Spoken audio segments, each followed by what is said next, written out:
ನಮಸ್ಕಾರ ಎಲ್ಲರಿಗೂ. ವರ್ಷದ ಮೊದಲನೇ ಹಬ್ಬ ಸಂಕ್ರಾಂತಿ ಹಬ್ಬ ಬಂದೇ ಬಿಡ್ತು. ಇನ್ನು ನಮ್ಮ ಹೆಣ್ಮಕ್ಳಿಗೂ ಸಿರಿ ರೆಡಿ ಆಗೋದು, ಮನೆಗೆ ಹೋಗಿ ಎಳ್ಬೀರೋದು ಎಷ್ಟು ಚೆನ್ನಾಗಿರುತ್ತಲ್ವ ಈ ಹಬ್ಬ. ನಮ್ಮ ಮನೇಲಿ ನಮ್ಮ ಪುಟ್ಟ ಲಕ್ಷ್ಮಿನ ರೆಡಿ ಮಾಡಿ ಅದಕ್ಕೂ ಪ್ರೀವಿಯಸ್ ಡೇ ಎಳ್ಳು ಬೆಲ್ಲ ಎಲ್ಲನೂ ರೆಡಿ ಮಾಡಿಕೊಂಡು ನೆಕ್ಸ್ಟ್ ಡೇ ಮಾರ್ನಿಂಗ್ ಬೇಗ ಎದ್ದು ಪೂಜೆಗೆ ರೆಡಿ ಮಾಡ್ಕೊತಾ ಇದ್ದೀನಿ. ಹಬ್ಬ ಅಂದಮೇಲೆ ಹೊಸ ಬಟ್ಟೆ ಇರಲೇಬೇಕು. ಸೊ ಈ ಕಡೆ ಪೂಜೆಗೆ ರೆಡಿ ಆಗ್ತಾ ಇದೆ, ಇನ್ನೊಂದು ಕಡೆ ದೇವ್ರ ನೈವೇದ್ಯಕ್ಕೆ ಸಂಕ್ರಾಂತಿ ಸ್ಪೆಷಲ್ ಸ್ವೀಟ್ ಪೊಂಗಲ್ ಮತ್ತು ಅವರೆಕಾಯಿ ಗೆಣಸು ಪ್ರತಿಯೊಂದನ್ನು ಬೇಯಿಸ್ತಾ ಇದ್ದೀನಿ. ನಮ್ಮ ಮನೇಲಿ ಬೇಗ ಪೂಜೆ ಮುಗಿಸ್ಕೊಂಡು ದೇವಸ್ಥಾನಕ್ಕೆ ಹೋಗಬೇಕಾಗಿತ್ತು. ಹಾಗಾಗಿ ಇವತ್ತು 6:30ಗೆಲ್ಲ ಪೂಜೆ ಮುಗಿಸ್ಕೊಂಡಿದ್ದೀನಿ. ಈ ವಿಡಿಯೋನ ಎಂಡ್ವರೆಗೂ ನೋಡಿ. ಇವತ್ತು ದೇವಸ್ಥಾನಕ್ಕೆ ಹೋದಾಗ ಒಂದು ಶೂಟಿಂಗ್ ನಡೀತಿತ್ತು ಆ್ಯಂಡ್ ಅದು ಯಾವ ಶೂಟಿಂಗು, ನಾನು ಅಲ್ಲಿ ಯಾವ ಸೆಲೆಬ್ರಿಟಿನ ಮೀಟ್ ಮಾಡಿದೆ ಅಂತ ಕೂಡ ನಾನು ನಿಮಗೆ ಲಾಸ್ಟಲ್ಲಿ ಹೇಳ್ತೀನಿ.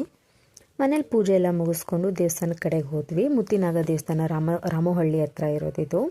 ಇನ್ನು ಹಬ್ಬದ ದಿನ ದೇವಸ್ಥಾನಕ್ಕೆ ಹೋಗಿ ಬರೋದು ಅವೆಲ್ಲ ತುಂಬಾ ಸ್ಪೆಷಲ್ ಫೀಲ್ ಕೊಡುತ್ತೆ. ಸೊ ದೇವಸ್ಥಾನಕ್ಕೆ ಹೋಗಿ ಪೂಜೆ ಮಾಡಿಸ್ಕೊಂಬರೋಣ ಅಂತ ಅಂದ್ಬಿಟ್ಟು ಫ್ಯಾಮಿಲಿ ಎಲ್ಲ ದೇವಸ್ಥಾನಕ್ಕೂ ಬಂದಾಯಿತು. ಇನ್ನು ಈ ದೇವಸ್ಥಾನದಲ್ಲಿ ಬಂದು ಮುಕ್ತಿನಾಗ ದೇವ್ರು ಇರೋದು. ಇಲ್ಲಿನ ವಿಶೇಷತೆ ಏನು ಅಂತಂದರೆ, ನಮಗೆ ಯಾವ್ದಾದ್ರು ನಾಗದೋಷಗಳಿರುತ್ತಲ್ವ, ಸೊ ಅದನ್ನು ಏನಾದರೂ ಇದ್ದರೆ ಇಲ್ಲಿ ಬಂದು ಕ್ಲಿಯರ್ ಮಾಡ್ಕೊಂಡ್ಮೇಲೆ ನಮಗೆ ಈ ಥರ ನಮ್ಮ ಹೆಸರಲ್ಲಿ ಕಲ್ಲನ್ನ ಪ್ರತಿಷ್ಠಾಪನೆ ಮಾಡಿರ್ತಾರೆ. ನಾವು ಇಲ್ಲಿ ವರ್ಷಕ್ಕೊಂದ್ಸತಿ ಬಂದು ಪೂಜೆ ಮಾಡ್ಕೊಂಡು ಹೋಗ್ಬೋದು. ನಾವು ಬಂದು ಸುಮಾರು ದಿನಗಳಾಗಿತ್ತು, ಹಾಗಾಗಿ ಬಂದು ಪೂಜೆ ಮಾಡ್ಕೊಳ್ಳೋಣ ಅಂತ ಮಾಡ್ತಾಯಿದ್ದೀವಿ.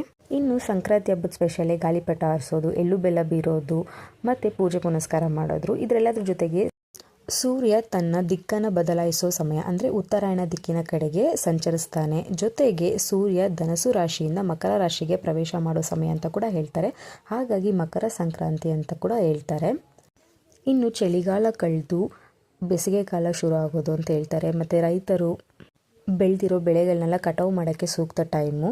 ಹಾಗಾಗಿ ಎಳ್ಳು ಬೆಲ್ಲ ತಿಂದು ಒಳ್ಳೆ ಮಾತಾಡಿ ಅಂತ ಕೂಡ ಹೇಳ್ತಾರೆ. ನಂಗೆ ತಿಳಿದಿರೋ ಹಾಗೆ ಸಂಕ್ರಾಂತಿ ಹಬ್ಬದ ವಿಶೇಷತೆ ನಾನು ಇದರಲ್ಲಿ ತಿಳಿಸ್ಕೊಟ್ಟಿದ್ದೀನಿ. ಇನ್ನೇನಿಲ್ಲ, ನಾವು ಮನೆಯವರೆಲ್ಲ ಸೇರಿ ಪೂಜೆನೆಲ್ಲ ಮುಗಿಸ್ಕೊಂಡು ಅಲ್ಲೇ ಇದ್ದ ನಾವು ಕೂಡ ಅಲ್ಲಿ ಪೂಜೆ ಮುಗಿಸ್ಕೊಂಡು ಅಲ್ಲೇ ಇರೋ 1-2-3 ದೇವಸ್ಥಾನ ಕೂಡ ಇದೆ. ಆ ದೇವಸ್ಥಾನಕ್ಕೆಲ್ಲ ಹೋಗಿ ಪೂಜೆ ಮಾಡಿಕೊಂಡು ಪ್ರದಕ್ಷಿಣೆ ಮಾಡಿಕೊಂಡು ಅದಾದಮೇಲೆ ನಾನು ಹೇಳಿದೆ ಇಲ್ಲಿ ಶೂಟಿಂಗ್ ನಡೀತಾ ಇತ್ತು, ಯಾವ ಸೀರಿಯಲ್ದು ಅಂತ ಕೂಡ ಹೇಳ್ತೀನಿ ಅಂತ. ಆ್ಯಕ್ಚುಲಿ ಇಲ್ಲಿ ನಡೀತಾ ಇದ್ದಿದ್ದು ಶೂಟಿಂಗ್ ಬಂದುಬಿಟ್ಟು ಪವಿತ್ರ ಬಂಧನದ್ದು, ಅಂದರೆ ಸೂರಜ್ನ ಮೀಟ್ ಮಾಡಿದ್ವಿ. ನಮ್ಗೆ ಗೊತ್ತೇ ಇಲ್ಲ, ಇದೊಂಥರ ಸರ್ಪ್ರೈಸಿಂಗ್. ನಾವು ನಾರ್ಮಲಾಗಿ ದರ್ಶನಕ್ಕೆ ಅಂತ ಹೋಗ್ತಾ ಇದ್ವಿ, ಶೂಟಿಂಗ್ ನಡೀತಾ ಇದೆ, ಯಾವುದೋ ನಡೀತಾ ಇದೆ ಅನ್ಕೊಂಡು ನಾವು ಸುಮ್ಮನೆ ಆದ್ವಿ. ಬಟ್ ಆಫ್ ಸಡನ್ನಾಗಿ ಸೂರಜ್ ಪಾಸ್ ಆದರು. ತುಂಬ ಚೆನ್ನಾಗಿತ್ತು, ಫೋಟೋಸ್ ಎಲ್ಲ ತೊಗೊಂಡ್ವಿ. ತುಂಬ ಚೆನ್ನಾಗಿ ಮಾತಾಡಿಸ್ತಾರೆ, ತುಂಬ ಹಂಬಲ್ ಪರ್ಸನ್ ಅಂತ ಅನ್ನಿಸ್ತು.